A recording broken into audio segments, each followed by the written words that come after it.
ونسأله الإجابة. سبحانه ليس كمثله شيء وهو السميع البصير. والصلاة والسلام على شمس الهدى الباهي الأيام بهر المنصور قبل سل وشهر بالرعب من مسيرة شهر نبينا الذي صدق وصدع بالحق وجهر حص جناح الشرك إذ حصحص وبهر وأظهره الله فظهر وعلى آله الذائبين عن حياد الشرع وكيف لا والأصل يتبعه الفرع وصحبه كمات الجهاد كمات الرحال من استمسكوا فاقتفوا هدي هاد. اللهم صل وسلم وبارك على سيدنا محمد وعلى آله وأصحابه أجمعين. Alhamdulillah, teman-teman sekalian, kembali kita bersyukur kepada Allah Subhanahu wa taala. Allah Subhanahu wa taala masih memberikan banyak kenikmatan kepada kita sehingga kita dapat berkumpul di sini untuk mengkaji ilmu agama.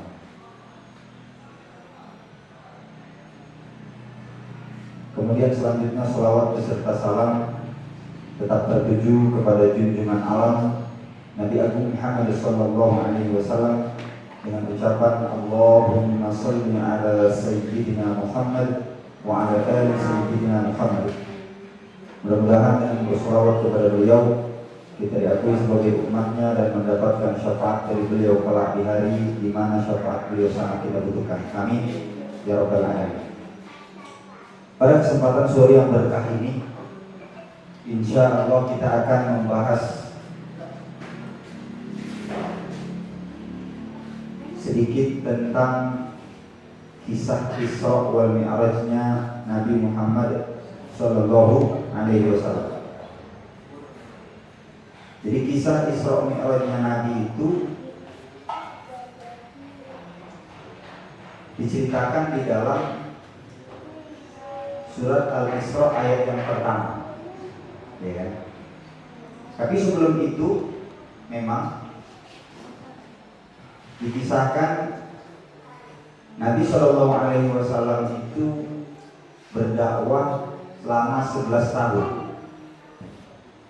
Beliau berdakwah itu ditolak mentah-mentah oleh orang Mekah, umatnya.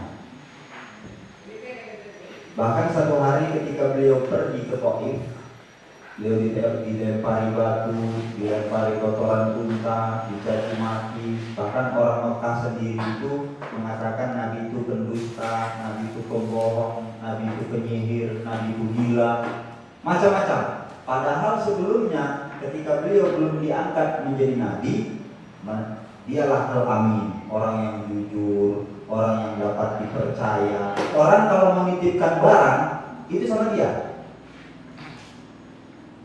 Saking orang percayanya sama baginda Rasulullah SAW. Tapi beliau begitu diangkat menjadi Nabi, maka banyak caci makian bertubi-tubi beliau hadapi. Kemudian di tahun yang ke-11 kenabian itu, tepatnya di bulan Rajab tanggal 27, Nabi itu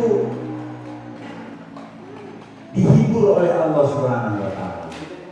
Tapi sebelum itu, di tahun itu juga meninggal pamannya, 2 bulan kemudian meninggal istrinya. Abu Thalib itu membela Nabi, siap pasang badan membela Nabi. Tapi Abu Thalib meninggal dunia, satu-satunya pembela Nabi. Kemudian istri Nabi juga meninggal. Istri Nabi ini, Masya Allah, sepertiga Mekah itu kekayaannya Khadijah. Sepertiga Mekah itu, Mekah kalau dibagi 3, Mekah dibagi 3, satunya itu punya Khadijah semuanya. Semuanya punya Khadijah. Seluruh hartanya Khadijah itu dikorbankan oleh Khadijah kepada Nabi Sallallahu Alaihi Wasallam untuk dikorbankan untuk agama. Sampai pada satu hari ketika Nabi pulang berdakwah, maka Nabi tidur di pangkuan Khadijah radhiyallahu anha. Ketika Nabi tidur di pangkuan Khadijah radhiyallahu anha, Ketika itu Nabi tertidur. Khadijah radhiyallahu anha menangis, meneteskan air mata. Ternyata tetesan air mata itu jatuh ke pipi baginda Nabi Shallallahu Alaihi Wasallam. Maka Nabi terbangun. Ketika Nabi terbangun, Nabi bertanya kepada Khadijah radhiyallahu anha, wahai Khadijah, apakah engkau telah menyesal telah menikah dengan aku? Dahulu engkau adalah saudara kaya, tapi hari ini engkau adalah orang yang miskin. Apakah engkau telah menyesal menikah dengan aku? Begitulah pertanyaan Nabi SAW kepada Khadijah radhiyallahu anha. Maka Khadijah radhiyallahu anha menjawab, tidak ya Rasulullah. Aku menangis bukan karena aku menyesal telah menikah dengan engkau, tetapi dahulu aku masih memiliki harta untuk aku korbankan dalam agama. Tapi hari ini tidak ada lagi hartaku. Wahai Rasulullah, seandainya aku mati nanti, lalu engkau akan berdakwah ke ujung-ujung dunia. Engkau akan melewati sungai-sungai, engkau akan melewati lautan, dan engkau tidak mendapati ada jembatan di sana. Engkau datang ke kuburku, engkau gali lubang kuburku, engkau ambil tulang belulangku, engkau rakit untuk menjadi sebuah jembatan. Begitulah semangatnya Khadijah radhiyallahu anha untuk mengorbankan hartanya dalam agama. Maka ketika itu di tahun itu Khadijah radhiyallahu anha yang telah menemani dakwahnya Rasulullah pun juga meninggal dunia. Sedih hati Rasulullah sehingga tahun itu disebut dengan Amul Huzn, tahun kesedihan. Maka untuk menceritakan tentang Isra wal Mi'raj itu, maka turunlah ayat Subhanalladzi asra bi'abdihi ila akhir. Maka sore ini insya Allah kita akan membahas sedikit tentang tafsir dari ayat yang pertama dari surat Al-Isra ini. Subhana, kita bacakan dulu. Subhanalladzi asra bi'abdihi laylan minal masjidil haram ilal masjidil aqsa alladzi barakna hawlahu linuriyahu min ayatina innahu huwas sami'ul basir. Subhanalladzi asra bi'abdihi. Subhana. Jadi awal ayat ini itu diawali dengan kalimat Subhana. Jadi pada saat Nabi SAW Isra wal Mi'raj, pada Mi'rajnya di tempat yang paling tinggi, ketika Nabi SAW ila darajatil aliyati wal maratibil rafi'ah fil Mi'raj, Nabi SAW diberikan wahyu oleh Allah. Pada saat Nabi SAW di tempat derajat yang paling tinggi, Nabi dapat wahyu dari Allah Subhanahu wa Ta'ala. Apa wahyunya? Allah Subhanahu wa Ta'ala memanggil Nabi Muhammad, ya Muhammad, bimadza usyarrifuka. Wahai Muhammad, dengan apa aku memuliakan engkau? Qala, Nabi SAW menjawab, bi antan subani ila nafsika bil ubudiyah. Dengan menisbatkan aku kepadamu ya Allah dengan penghambaan. Artinya Nabi pengen diakui menjadi seorang hamba. Begitulah ketawaduan Nabi SAW. Manusia paling mulia tapi sadar bahwa dirinya adalah seorang hamba. Siapa diri kita sekarang sehingga kita lupa bahwa kita adalah seorang hamba? Ya kan? Ingat gak kita? Kadang-kadang kita seolah-olah menjadi raja. Padahal kita adalah seorang hamba yang memiliki tuan yang harusnya bertingkah laku, bertindak sesuai dengan kehendak tuannya, bukan kemauan sendiri. Begitulah Nabi SAW, seorang hamba. Maka turunlah ayat Subhanalladzi asra bi'abdihi. Maha suci Allah yang telah memperjalankan hambanya di malam hari. hambanya. Hambanya yang dimaksud di sini siapa? Nabi Muhammad sallallahu alaihi wasallam.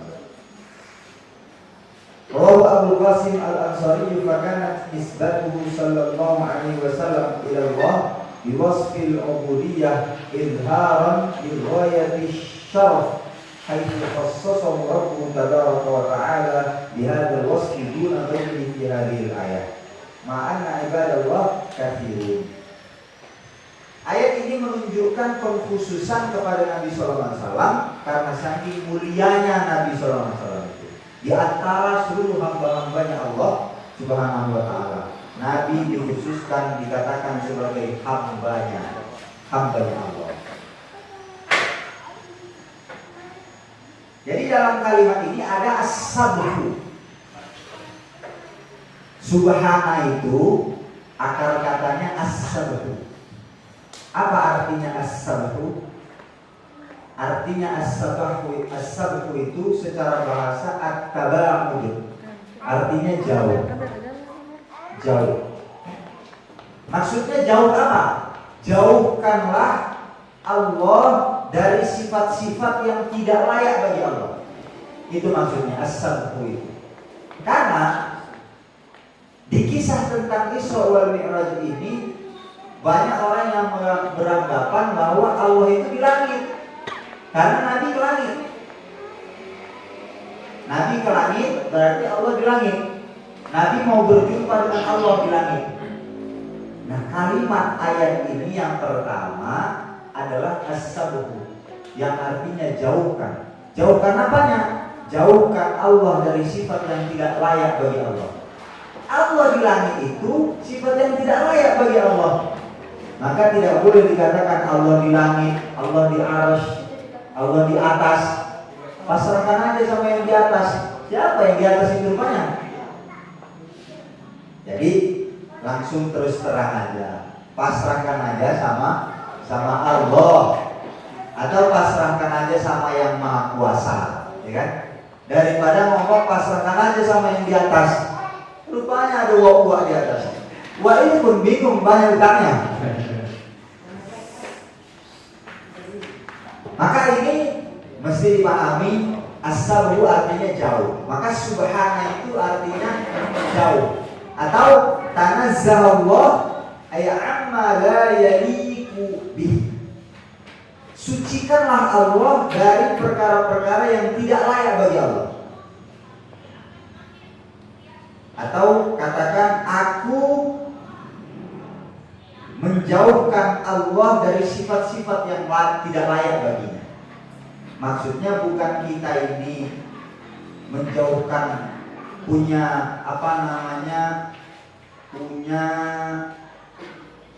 Allah itu hutang budi sama kita karena kita telah menjauhkan Allah dari sifat-sifat yang tidak layak, bukan. Tapi Allah dari sananya memang sudah terhindar dari sifat-sifat yang tidak layak bagi Allah Subhanahu wa ta'ala. Tidak serupa dengan makhluk-makhluknya. Kalau makhluk berdiri, Allah tidak seperti itu. Allah Subhanahu wa ta'ala tidak seperti makhluk. Makanya dalam satu hadis Nabi SAW telah sabdakan, tafakkaru fi khalqillah wa la tatafakkaru fi dzatillah.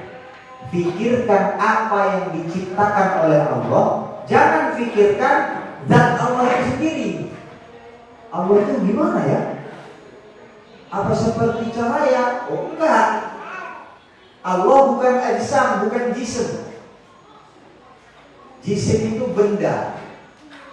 Allah bukan benda. Benda itu ada dua. Ada benda namanya jismun latif, benda yang lembut. Ada jismun kathif, benda yang tebal. Artinya benda yang tebal ini bisa disentuh. Kal hajar seperti batu, wasyajar seperti pohon, itu kan bisa disentuh. Itu namanya jismun kathif, benda yang kasar, bisa dipegang di meja, laptop. Ini benda kasar. Allah tidak seperti benda kasar. Seluruh benda-benda yang bisa kita sentuh, Allah tidak seperti itu. Dan Allah juga tidak benda yang lembut, jismun latif, yang halus, yang tidak bisa disentuh, seperti cahaya, udara, kegelapan, cahaya. Allah tidak seperti itu. Laisa kamitslihi syai' wa huwas samiul basir. Tentang subhana, jauhkan Allah dari sifat-sifat yang tidak layak bagi Allah. Subhanalladzi asra bi'abdihi lailan, di malam hari. Jadi sebenarnya kalimat asra, subhanalladzi asra, asra itu artinya sudah mengandung perjalanan pada malam hari. Asal katanya saro, berjalan pada malam hari. Ikut wazan af'ala, jadi asro, jadi memperjalankan di malam hari. Lalu setelah kalimat asro ini sudah bermakna malam hari, kenapa ditambah ada lailan, malam hari lagi? Subhanalladzi asra bi'abdihi lailan, malam hari. Untuk menunjukkan apa? Bilafdz ta'kid, untuk menguatkan libayani taklil muddatil isra, untuk menunjukkan betapa sebentarnya Isra Mi'raj itu. Bukan satu malam penuh, tapi sebentar sekali. Berangkatnya malam, sepertiga malam, ya baliknya sepertiga malam juga. Fa'innahu usriya bihi fi ba'dil lail, Nabi itu di Isra Mi'rajkan hanya sebagian malam saja. Maka Isra dan Mi'raj itu terjadi pada sebagian malam saja, bukan satu malaman penuh. Ini biar apa diceritakan? Supaya kita betul-betul meyakini Isra wal Mi'raj ini. Orang-orang di luar sana itu banyak yang tidak meyakini Isra wal Mi'raj ini, atau banyak yang nggak tahu. Sekarang Isra wal Mi'raj diadakan di mana-mana, acara Isra wal Mi'raj, Isra wal Mi'raj di mana-mana. Tapi begitu selesai Isra Mi'raj, ditanya itu yang duduk, apa itu Isra Mi'raj? Nggak tahu, ya kan?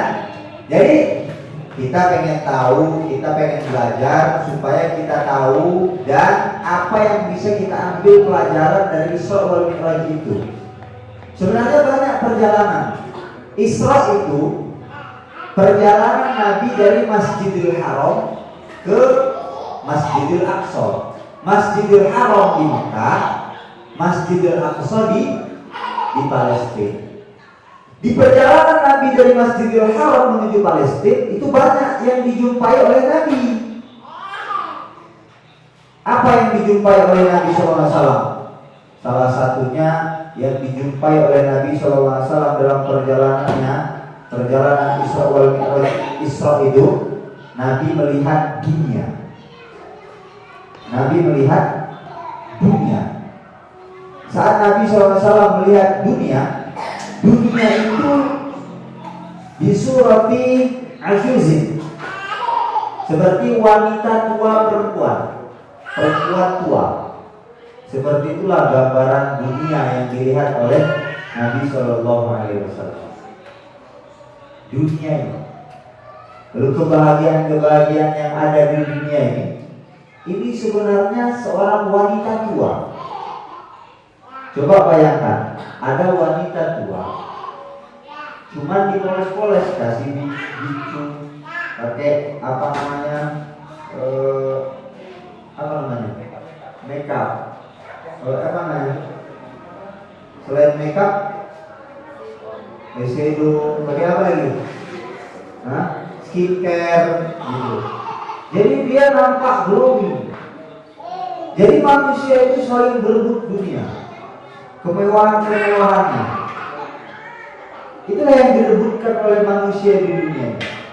Padahal Yang dia kejar-kejar itu nanti dia akan tinggalkan. Dunia bukan tempat tinggal, dunia adalah tempat kita meninggal. Ya, dunia sementara, akhirat selamanya. Ya, mati semua. Ya, begitulah gambaran dunia. Dan dunia itu ketika baru Allah ciptakan, Allah telah firmankan kepada dunia, ya dunia, man khadamani fakhduni. Wahai dunia, siapa yang mau berkhidmat kepada aku, kata Allah. Berkhidmat kepada aku ini maksudnya melayani Allah, melaksanakan perintah Allah, menjauhi larangan-larangan Allah. Man khadamani fakhduni. Siapa orang yang mau melaksanakan perintahku, mengerjakan perintahku, menjauhi laranganku, maka kamu fakhduni, layanilah dia. Siapa yang mau melayani aku, kata Allah, layani dia. Ini Allah berfirman kepada dunia. Wahai dunia, siapa yang melayani aku, layanilah dia. Wa man khadamani, siapa yang melayanimu, wahai dunia, fa'adhi, maka letihkanlah dia, capekkanlah dia, susahkanlah dia. Orang yang sibuk mengejar dunia, nampaknya aja dia glamor, hidup macam koya-koya. Sebenarnya ini dunia ini sawang sinawang. Tahu sawang sinawang? Saling memandang. Ada tukang beca sambil nunggu sewa, tidur dia di atas keretanya itu. Seluruh dia tidur. Tukang beca. Lewat lah Pajero. Uang Pajero ini belum tidur 2 hari. Pening dia. Dah apa-apa yang pikirkannya, pening nggak tidur di 2 hari. Banyak kali anggotanya marah dulu, sawit ini colong orang, sakit kepalanya. Jadi ditengoknya tukang beca tadi. Wah, mantap kali waktu ketidur di beca itu. Sementara dia pening. Satu hari tukang beca ini bangun, duduk dia sambil nunggu sewa. Lewat Pajeri dia. Orang di Pajeri itu ditengok dia. Cemana lah kalau aku kayak gitu ya. Enak kali nampaknya. Hidup di sawang sinawang, saling memandang. Padahal sama-sama gitu, sama-sama ada kesusahan. Dunia ini susah-susah sementara, senang-senang sementara, ya kan? Dunia ini tempat kita beramal, mengumpulkan bekal supaya kelak kita berjumpa dengan Allah dalam keadaan amal kita cukup. Mudah-mudahan pertemuan kita, kajian kita sore hari ini juga menjadi bekal kelak di akhirat, supaya kita tidak diazab oleh Allah Subhanahu wa ta'ala, supaya kita mendapatkan rahmat dari Allah Subhanahu wa ta'ala, dan kita dimasukkan ke dalam surganya Allah Subhanahu wa ta'ala. Amin ya rabbal alamin. Jangan remehkan sekecil apapun kebaikan. Jangan remehkan sekecil apapun kebaikan. Meskipun hanya duduk di majelis sesaat saja. Meskipun hanya duduk di majelis sesaat saja. Karena Nabi Shallallahu Alaihi Wasallam telah sabdakan, "Idza marartum bi riyadil jannah farta'u." Kalau kamu lewat taman-taman surga, nikmatilah. Apa maksud Nabi? Kalau ada pengajian datang. Kalau ada pengajian datang. Kalau tak bisa lama sebentar jadi. Untuk mengambil keberkahan. Mudah-mudahan juga ini kafe doa menjadi kafe yang berkah, sebab di dalam kafe ini diadakan pengajian. Amin. Jadi yang pertama dilihat oleh Rasulullah itu dunia. Ada yang lain, iblis dilihat Nabi SAW. Saat itu iblis di jalan jauh dari, kalau bahasa kita, mat gitu. Maka Nabi tanya sama Jibril, siapa itu? Ternyata dialah iblis.